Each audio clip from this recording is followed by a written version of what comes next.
today there is a very important topic that we are going to study.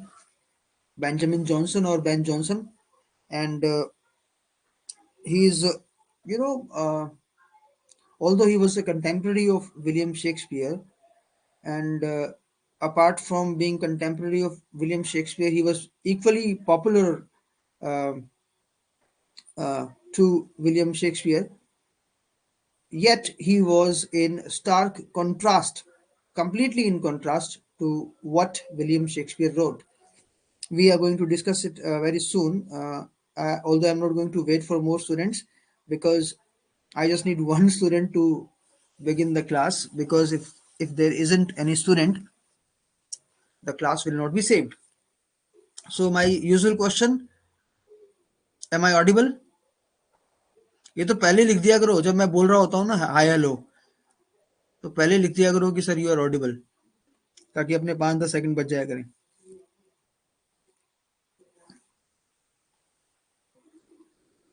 Okay. So, Lakshmi, Sonia, and Suman, we are going to start studying Benjamin Johnson today, and I'll begin now without waiting for any other student to come. So, Ben Jonson was born in 1572. In some books, it is written 1572, and in some books, it is written 1573. और जिनमें 1573 लिखा भी है उनमें भी question mark लगा हुआ है आगे. फॉर एग्जांपल विलियम जिलोंग, जिसको हम बहुत ऑथेंटिक बुक मानते हैं, उसमें भी एक क्वेश्चन मार्क लगा हुआ है. सो जब क्वेश्चन मार्क लग जाते हैं तो आप ये याद रखिएगा कि फिर डेट ऑफ बर्थ पे जो है वो क्वेश्चन नहीं पूछा जाएगा आपसे. And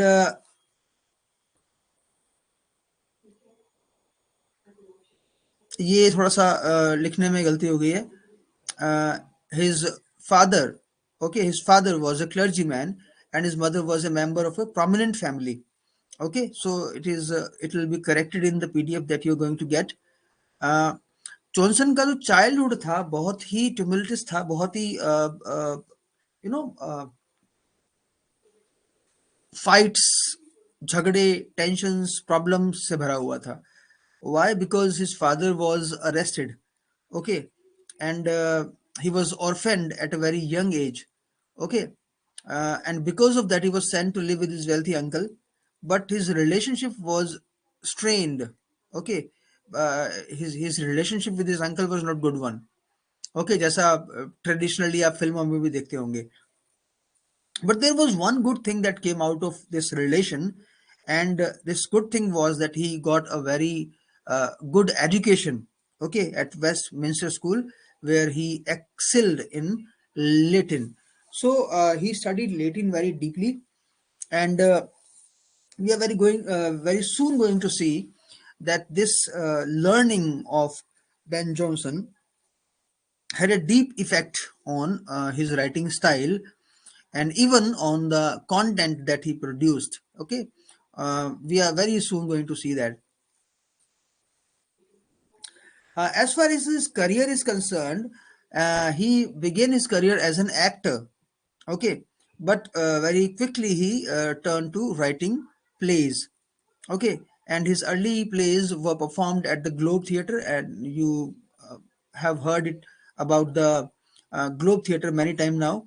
And he was influenced by the works of William Shakespeare, and he knew him personally as well, and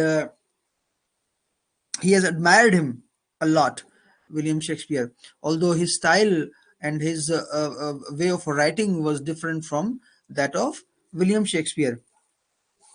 His plays are even today known for their wit, humor, and intellectual depth.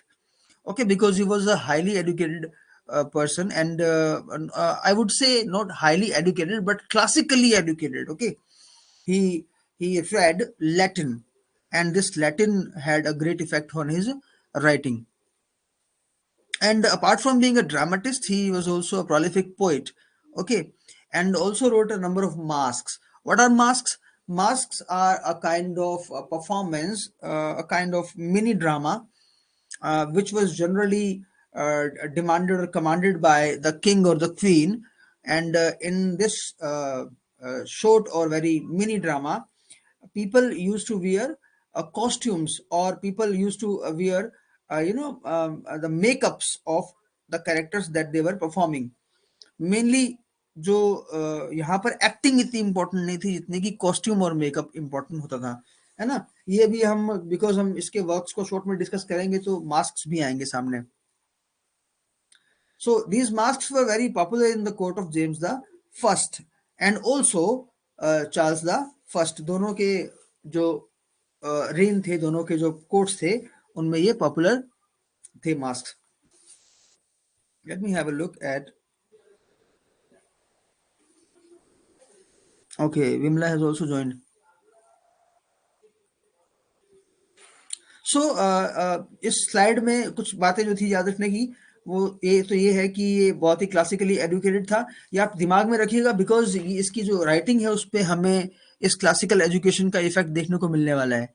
Okay, और actor के रूप में इसने अपना career शुरू किया था, लेकिन एक्टिंग जो है उस करियर को छोड़कर ये जो है उसने क्या शुरू कर दिया, राइटिंग शुरू कर दिया। And primarily he was a playwright, although उसने पोएम्स भी लिखी हैं, एंड इवन इसने इंग्लिश डिक्शनरी जैसी बुक भी लिखी हैं। वो बात करेंगे अपन, but primarily he was a playwright. Now before we start looking at his works, as I told you that his life from the very beginning was a very tumultuous one, very full of unpleasant incidents. Okay, so one of those incidents was his writing of a play named Eastward Ho. वो आपको इस list में नहीं मिलेगा। क्यों नहीं मिलेगा? Because वो उसने अकेले ने नहीं लिखा था। There were three writers in total. One was George Chapman, and the second was Marston, and third one was Ben Jonson. Okay, Chapman, Marston and Ben Jonson, इन तीनों ने मिलके एक प्ले लिखा था ईस्टवर्ड हो, EASTWARDHO, ईस्टवर्ड हो। और वो ईस्टवर्ड हो जो प्ले था, it kind of was offensive for James the First, or he felt it to be offensive.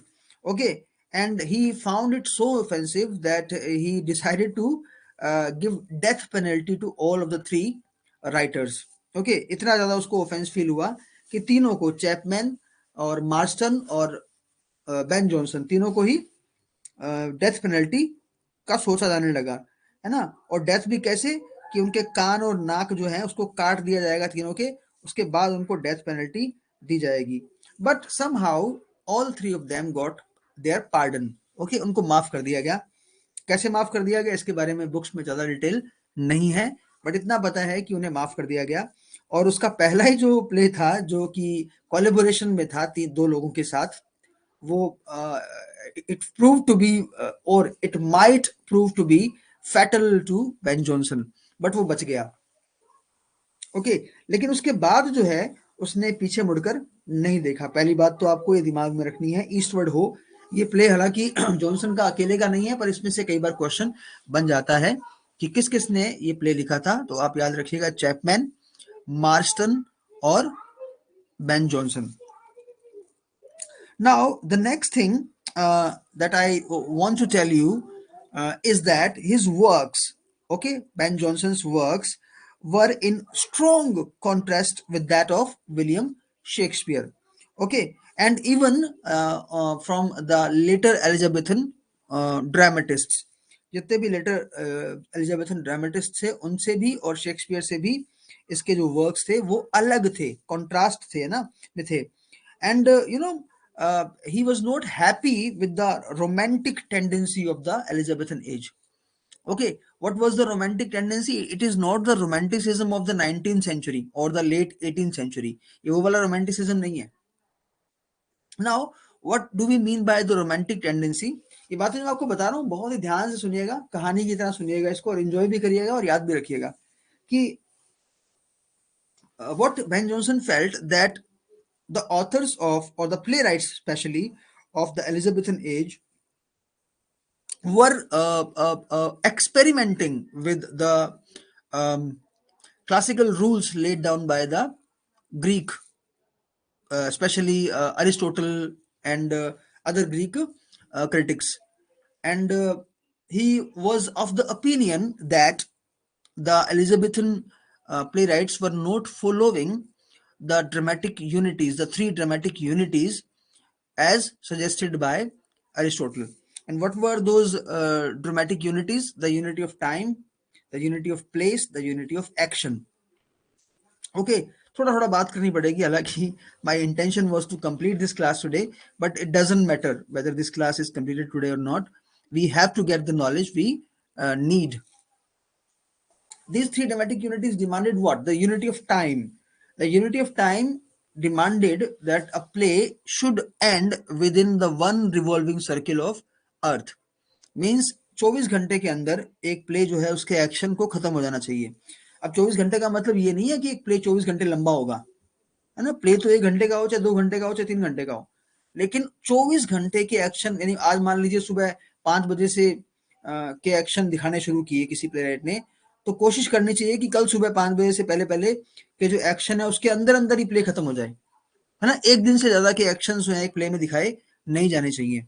ऐसा नहीं होना चाहिए कि एक बेटा हुआ, वो बड़ा हो गया, 20 साल का हो गया, 22 साल का हो गया, ऐसे इतना लंबा चौड़ा टाइम नहीं दिखाना चाहिए, बिकॉज वो अनरियल लगता है ना. ये ट्रेडिशनल और फ्रेंच खासकर जो लोग हैं इसको फॉलो करते थे.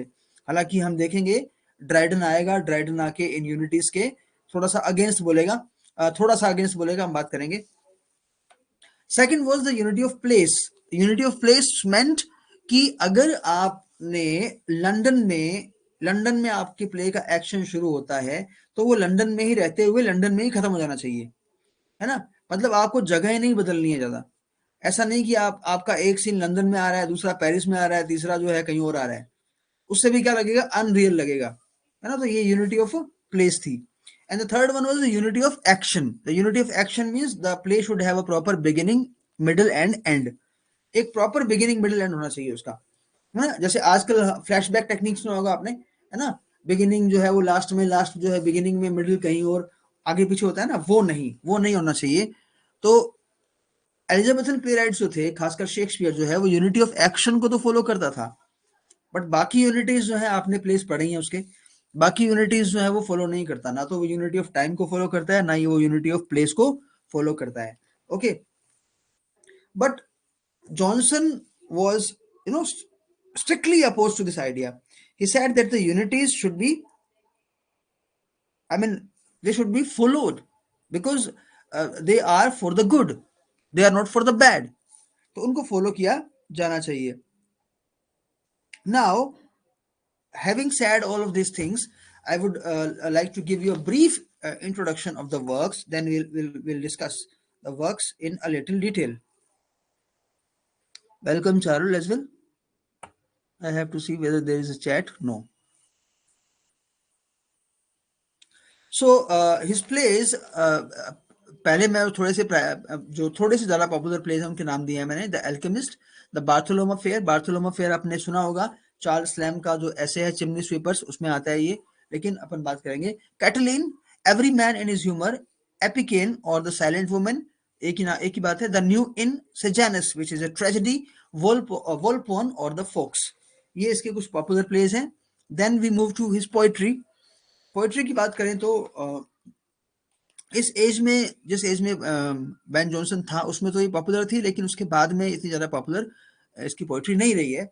The Forest, to Celia, to Penshurst, the Ode to Himself और एन ओड टू हिमसेल्फ, ये इसके कुछ पॉपुलर पीसेस ऑफ पोइट्री हैं. मास्क सी मैंने आपको बात बताई थी कि मास्क हैं जो इसने लिखे हैं, 3 मास्क लिखे हैं इसने. Dramatic entertainment featuring music, dance and elaborate stage design. Mini drama होते हैं एक तरह के. तो कौन कौन से लिखे हैं? शुरू में तो सारे वर्ड्स कॉमन ही हैं, तो आपको याद रखना है ब्लैकनेस, ब्यूटी एंड क्वींस. 3 पे इसने मास्क लिखे हैं. The masque of blackness, the masque of beauty and the masque of queens. तीनों की तीनों जो मास्क हैं इसने जेम्स द फर्स्ट की जो वाइफ थी, नाम मेरे दिमाग से स्लिप हो रहा है, आपको बता दूंगा मैं अभी, उसकी रिक्वेस्ट पे, उसकी कमांड पे लिखे थे. There are some other works like the Poetaster, sorry, my tongue twisted, which is a satirical play. Uh, Timber or Discoveries, a collection of poems, and the English Grammar, which was a textbook, and Overberry's Characters, a collection of character sketches, which was modeled on his fellow writer who was not very popular named Overberry. Overbury's characters का मतलब है कि ओवरबेरी ने जो characters portray किए हैं उनके ऊपर ये एक तरह का क्रिटिकल सा वर्क है। ज्यादा पॉपुलर नहीं है बट मैं आपको बता रहा हूँ सारे। एक नाम रह गया है यहाँ पर, every man out of his humour. Every man in his humour भी है और every man out of his humour भी जो है बेन जॉनसन ने लिखा है। एंड आपको एक बात दिमाग में होगी, कॉमेडी ऑफ ह्यूमर्स जो है उसके लिए बेन जॉनसन को जाना जाता है। इवन यहाँ तक कि हम कॉमेडी ऑफ ह्यूमर्स का फादर भी अगर इसको बोल दें तो वो जो है वो गलत नहीं होगा। And what do you understand by comedy of humours? Comedy of humours जो है वो इस ट्रेडिशनल सिद्धांत पे बेस्ड है कि इंसान की जो बॉडी है वो कुछ ह्यूमर्स से बनी है। Okay, and what are those humours? Like जैसे हम हिंदी में बोलते हैं ना वात पित्त कफ, है ना? हम तो तीन ही बोलते हैं, वात पित्त कफ, लेकिन ये बोलते हैं कि blood, yellow bile, black bile and phlegm और फ्लेजम। ये जो चार बॉडीली ह्यूमर्स हैं ये रिप्रेजेंट करते हैं किसको? अर्थ, फायर, वाटर और एयर को, है ना? लाइक ये चारों के चारों जो है रिप्रेजेंट करते हैं किसको? अर्थ को, वाटर को, फायर को और एयर को। ये मैं आपको छोटी सी लिस्ट भी दे दूंगा। हालांकि ऐसा नहीं है कि इसमें से कोई सीधे सीधे क्वेश्चन पूछे जाएंगे, फिर भी आपके दिमाग में होना चाहिए। अब ये ह्यूमर क्या करते हैं? जैसे हमारा आयुर्वेदा कहता है कि अगर हमारे शरीर के जो तत्व हैं जिनसे बना है शरीर, उनमें से किसी का भी बैलेंस अगर बिगड़ जाता है तो इंसान की तबीयत खराब हो जाती है। ओके, यहां पर क्या कहा जाता है कि जो ह्यूमर है, अगर इनमें से एक भी ह्यूमर ज्यादा इफेक्टिव हो जाता है तो इंसान की जो पर्सनैलिटी है उसमें उस ह्यूमर की कैरेक्टरिस्टिक्स ज्यादा दिखाई देने लगती हैं। मैं आपको बहुत इजी एग्जांपल देने वाला हूँ जिससे आपको हमेशा याद रहेगा।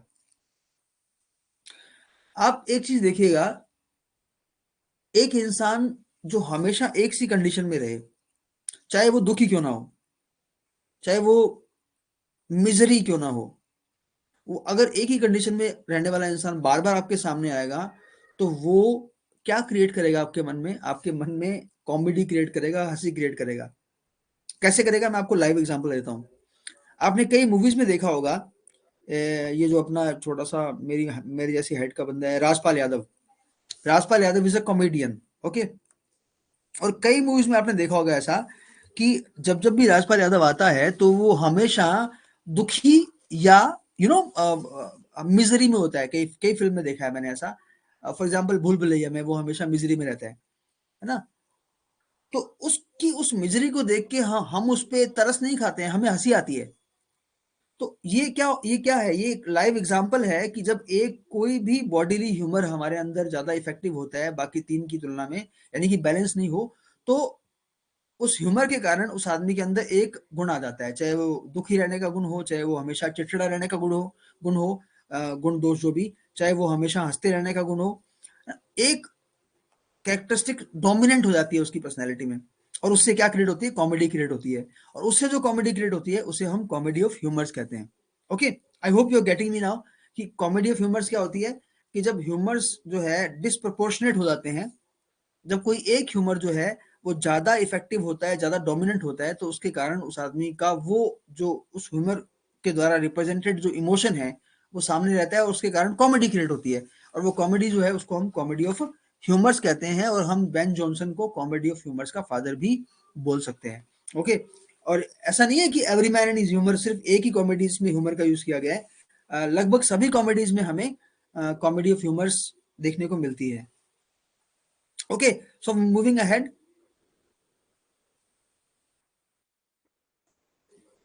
so we are going to have a look at some of his plays. जो थोड़ा सा ज्यादा पॉपुलर होगा उसका थोड़ा सा बड़ा समरी मैंने दिया है, बड़ी समरी दी है, सॉरी जेंडर चेंज कर दिया मैंने, और थोड़ा सा कम पॉपुलर जो होगा उसकी थोड़ी सी कम समरी मैंने आपको दी है. And the first one among these is The Alchemist. The Alchemist was published or performed, sorry, in 1610. Okay, and what happens in the play? Uh, it takes place in London. Okay, and the time is 17th century. The main character or the protagonist is a con man, है ना, ठगी करने वाला, and the name of the person is Subtle. Okay, and how does he manage to do this act of being a con? He poses as an alchemist. मतलब वो वास्तव में alchemist है नहीं, ओके, लेकिन वो एक alchemist के रूप में अपने आप को शो करता है ना. alchemist क्या होता है स्टूडेंट्स? alchemist वो होता है जो जिसके पास आपने शायद नया वाला नोवेल पढ़ा होगा ना, alchemist. उसमें ये बताया गया है कि एक पत्थर होता है, इस पत्थर से आप किसी भी चीज को टच करो तो वो क्या बन सकती है? गोल्ड बन सकती है. पर रियल में ऐसा कोई पत्थर होता नहीं है. ओके, और अगर अपन ट्रांसलेशन की बात करें एल्केमिस्ट का, तो वो क्या होता है, जो ये जो रसायन वगैरह होते हैं, जो केमिस्ट, एक तरह से केमिस्ट बोल दीजिए इसको, वो होता है. लेकिन यहाँ पर इसका मीनिंग क्या है कि जो ऐसे ऐसे रसायन बनाता है जो चीजों को एक्सपेंसिव बना सकती हैं, जो कॉमन चीजें उनको भी, मतलब हमारे यहाँ पर आते हैं ना कुछ लोग कि आपको आपके घर के अंदर से सोने की ईंटें निकाल के देंगे, समथिंग लाइक दैट. बट ये क्या करता है, चीजों को, चाहे वो आयरन है, चाहे वो कोई और कॉपर मेटल है, उसको गोल्ड बनाना, इस तरह से, इस तरह की बातें. तो एक अल्केमिस्ट की तरह पोज करता है, और उसके दो अकम्प्लिसेस हैं, दो उसके साथी हैं. वन इज फेस, और उसकी एक नौकरानी है जिसका नाम है डोल कॉमन. ओके, नाम याद रखिएगा ना, नाम हमेशा जो इंपॉर्टेंट प्लेस होते हैं उनमें नाम जरूरी होते हैं. तो the central character is subtle, and उसका जो अकम्प्लिस है वो कौन है? फेस, और उसकी मेड कौन है? डोल कॉमन. और ये तीनों लोग क्या करते हैं मिलके? एक बहुत ही वेल्दी मर्चेंट है जिसका नाम है Lovewit. Okay, and Lovewit is most often out of his house for the business. Okay, तो उनके घर पे क्या करते हैं ये? They set their shop, and Subtle and Face start doing what? They they find some unsuspecting victims, means ऐसे लोग जिनको कोई शक ना हो उनके ऊपर, है ना. जिसमें कि एक जेंटलमैन, वेल्दी जेंटलमैन भी, इसका नाम है Sir Epicure Mammon. Epicure Mammon. And there is one merchant name Drugger. Okay, तो Mammon and Epicure Mammon and Drugger, इन दोनों को भी ये बेवकूफ बनाते हैं. सो बट हर चोर का एक सिर्फ दिन होता है, कुछ टाइम तक ही वो लोगों को बेवकूफ बना सकता है. होता क्या है, one of their victims who is a wealthy lawyer named sir Nathaniel. Okay, lawyer है तो दिमाग काम करता है उसका. वो, उसको डाउट होता है कि ये जो क्लेम्स कर रहा है एल्केमी के, वो सही नहीं है. और क्या करता है, एक रियल एल्केमिस्ट को बुलाता है, उसकी हेल्प लेता है. उस रियल एल्केमिस्ट का नाम क्या है? डेपर. ओके, ताकि उसके फ्रॉड को एक्सपोज कर सके. तो डेपर जो है, he discovers that his alchemy or the alchemy of subtle is a scam, fraud है वो, है ना. and this group of con men are arrested. This group of con men is arrested actually. इनको अरेस्ट कर लिया जाता है. just give me a second, there is some sound.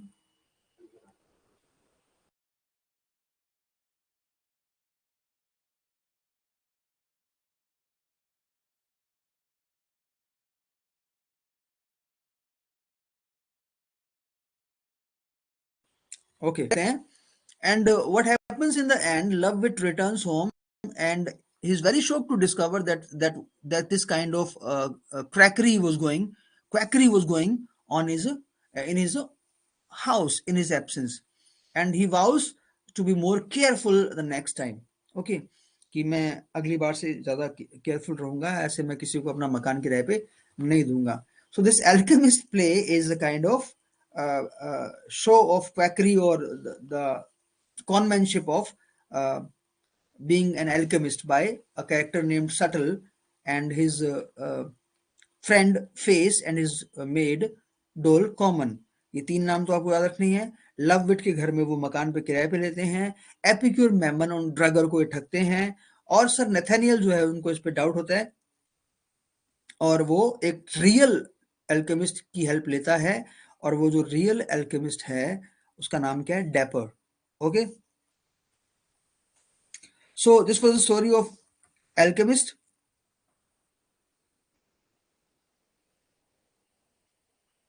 Okay, so we are going good. Next one is Bartholomew Fair, जो ज़्यादा important नहीं है। मैंने उसकी समरी ले ली है बिकॉज मुझे चार्ल्स लैम्ब बहुत पसंद है, इसलिए मैंने ले लिया है। आपको याद होगा हमने जो ऐसे पढ़ा था फर्स्ट ग्रेड की तैयारी करते वक्त, पढ़ा होगा आपने। ऐसे का नाम था, क्या नाम था? Chimney sweepers, in praise of chimney sweepers. Okay, तो Bartholomew Fair was performed in 1614 and this play is set at the annual fair in the Smithfield area of London. ये उस प्ले में, उस नाटक में, सॉरी उस ऐसे में बताया गया है।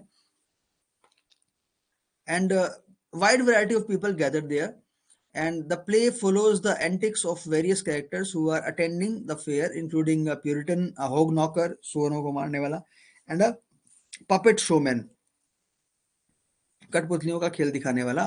अ प्यूरिटन, प्यूरिटन तो आपने नहीं सुना होगा अभी, मिल्टन की एज आई नहीं है अभी।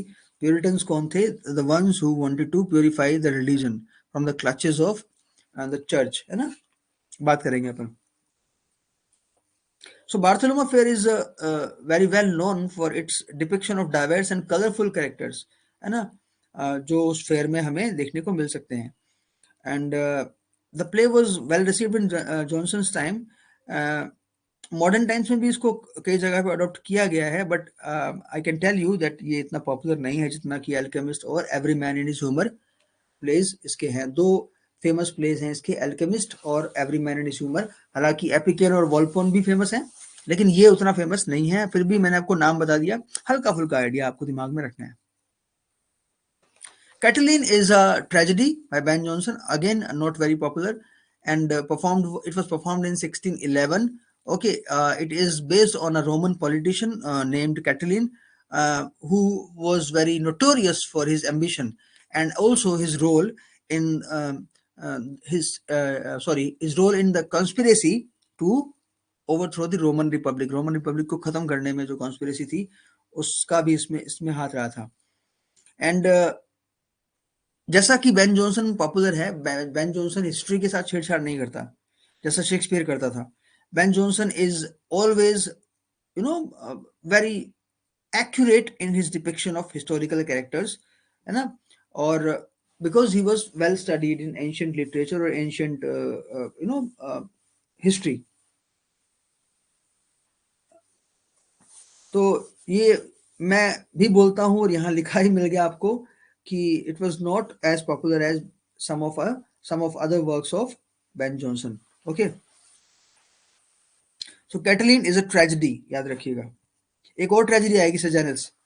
Now Every Man in His Humor is a very popular play written by Ben Jonson. It was written in 1598. The play is set in Rome. Okay, याद रखना रोम, ये लंदन नहीं है, रोम है। And it follows the lives of several characters. The main character is a wealthy merchant named Novel. Okay, Novel मतलब बहुत अच्छे से जानने वाला। Okay, इस तरह से कैरेक्टर के नाम भी रखे हुए हैं। And he is married to a woman named Mary. Okay, Novel is married to Mary. So Novel knows very well to whom? Mary. Mary को बहुत अच्छे से जानता है Novel. Now there are some friends of Novel. One is Bobadil. He's very direct and very boisterous, ज़्यादा ही अपनी एकड़ी मारने वाला, Bobadil. Okay, and the wealthy merchant Master Matthew, and there is one intellectual scholar Master Stephen. याद रखिएगा, Bobadil, Master Matthew and Master Stephen. There are three friends of Novel. Okay, now Novel's brother named Adam is very simple-minded countryman who is visiting Rome. Okay, the plot revolves around what? Plot revolves around the efforts of Noel, okay, and Bobadil and Master Matthew to marry of Adam to a wealthy widow named Mistress Overdue. Overdo ज्यादा ही कुछ show करने वाली देखिए। ये देखिए humours जो है humours humours के कारण कैरेक्टर की जो एक विशेषता बन जाती है नोवेल में ना, जो ज्यादा ही जानने वाला, ओवरडू को ज्यादा ही करने वाला है ना। तो नाम भी ऐसे ही है इनके। तो प्लॉट जो है वो रिवॉल्व करता है किस बात पर कि नोवेल और बॉबडिल और मैथ्यू जो हैं they want to marry off Adam with a very you know rich widow named Mistress Overdue. Okay. However, their plans are complicated because there arrives another character, a rival character named Captain Face. Captain face दोबारा आ गया है ना। Captain face तो नहीं, face. Face जो है आपने देखा था एल्केमिस्ट में भी था। एल्केमिस्ट में जो शटल था उसका साथी था ये फेस। तो ये भी एक क्वेश्चन बन जाता है कि इनमें से कौन सा कैरेक्टर जो है बेन जॉनसन का who appears in more than one play. Okay, तो आपका आंसर उसमें हो सकता है face. So this Captain Face is also interested in Mistress Overdue. And what happens in the end? Adam marries a different woman and Mistress Overdue marries Captain Face. तो इनके जो efforts हैं वो सक्सेसफुल नहीं होते हैं। इनकी फॉलीज, इनकी इनकी नॉलेज की हेकड़ी, और एक बॉबरडिल जो है वो अपनी बॉडी की और अपनी पावर की और अपनी स्ट्रेंथ की हेकड़ी लगाता है ना। वो सब जो है ये भी एक तरह की कॉमेडी क्रिएट करते हैं, है ना। जब एक एक्टर आपके सामने हो जो ये कहता है अरे यार मैं तो कर दूंगा काम, कोई इशू नहीं है, this is very simple for me, and इतना कॉन्फिडेंट से बोलने के बाद लास्ट में क्या होता है कि वो जो उस बात उसने बोली थी वो हो ही नहीं। तो ये भी एक तरह की कॉमेडी क्रिएट करता है। ऐसा यहाँ भी होता है। एडम जो है उसकी किसी दूसरी औरत से शादी हो जाती है और मिस्ट्रेस ओवरडू जो है वो कैप्टन फेस से शादी कर लेती है। And throughout the play there are some subplots as well, है ना। And there, in those subplots there is the love story or the love lives of different characters and their interactions with one another। जो subplots important नहीं है। इतने सारे character आ गए हैं, आपको इनके नाम याद रखने हैं बहुत ढंग से। Knowell, Mary, Bobadill and Master Matthew, Master Stephen, Adam, Mistress Overdo and Captain Face. ये सारे कैरेक्टर जो हैं they are in Every man in his Humour. Then there is a play named Epicoene. इसको एपिकॉन नहीं बोलेंगे, Epicoene और the silent women.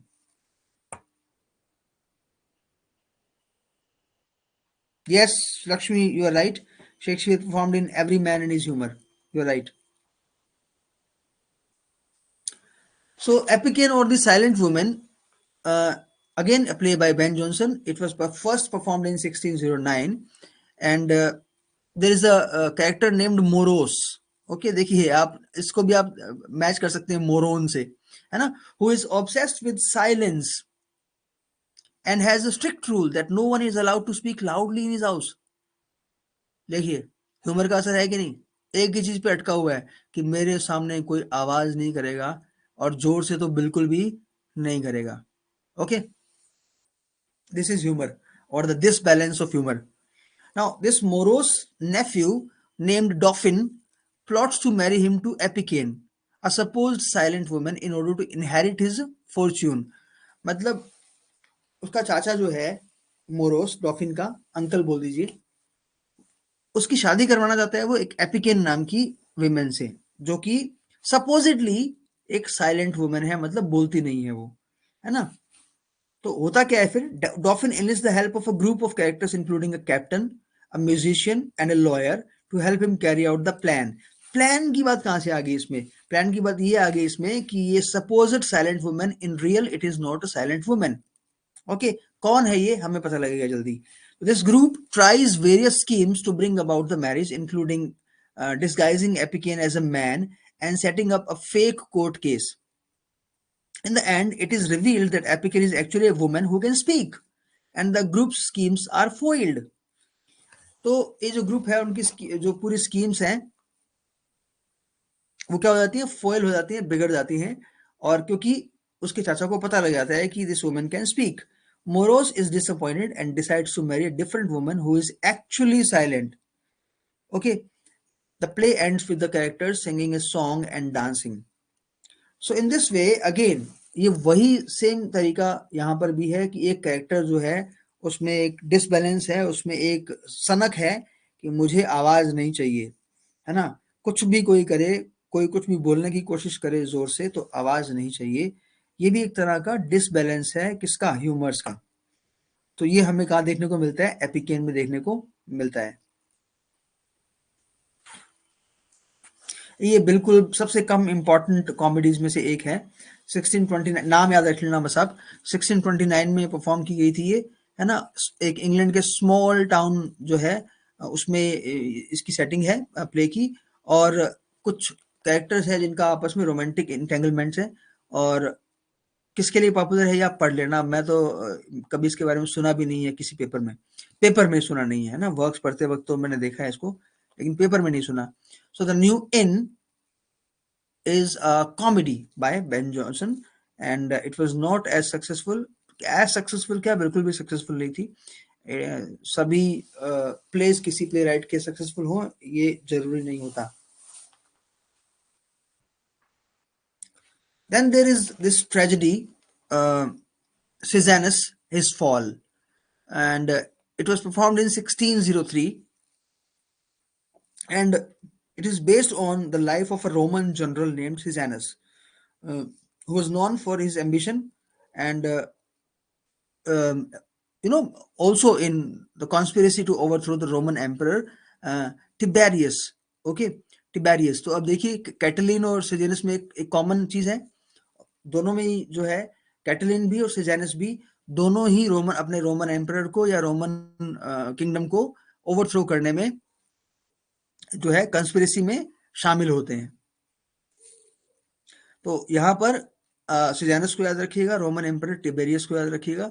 सेजानस जो है उसका क्वेश्चन जो मेरे दिमाग में आ रहा है, जो अब तक नेट के पेपर में देखा है मैंने, वो आता है किस सेंस में? इस सेंस में आता है कि सेजानस कैटलीन और अपने और कॉमेडीज के नाम देकर ये पूछ लिया जाता है कि क्रोनोलॉजिकल ऑर्डर क्या है इनका, है ना? बेन जॉनसन के वर्क्स जो हैं उनका क्रोनोलॉजिकल ऑर्डर क्या है? तो आप क्रोनोलॉजिकल ऑर्डर जो है खासकर 17th सेंचुरी से पहले के जो प्लेज हैं उनमें सामान्यतः आप क्या देखेंगे?